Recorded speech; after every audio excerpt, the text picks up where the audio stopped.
White House official tells NBC News as early as today, President Trump will sign executive orders that will break with decades of American trade policy. It's the fulfillment of a campaign promise. Trump says it will benefit American workers and create jobs, but critics counter it could have unintended consequences. President Trump putting the focus on trade as he begins his first full week in office. And we're going to start some negotiations having to do with NAFTA. Anybody ever hear of NAFTA? I ran a campaign somewhat based on NAFTA. A White House official tells NBC News as early as today, President Trump will announce his intention to renegotiate NAFTA, a trade deal with Mexico and Canada that Mr. Trump says favors U.S. corporations over American workers. Another order, NBC News has learned, will call for pulling out of the Trans-Pacific Partnership, or TPP, a multinational trade agreement championed by President Obama but never approved by Congress. Mr. Trump will then task his top economic and trade advisors to renegotiate trade deals with each of the countries involved in TPP. Candidate Trump won over working class voters, in part based on his promise to get better trade deals. We will withdraw from the Trans-Pacific Partnership.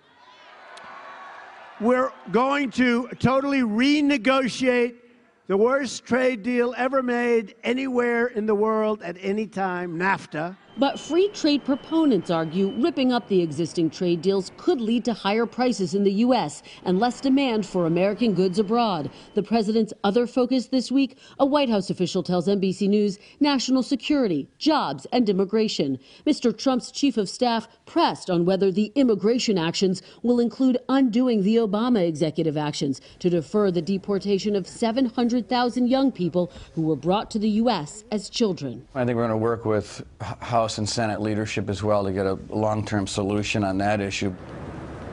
This afternoon, President Trump will meet with union leaders here at the White House. Trade, obviously, a central issue for them.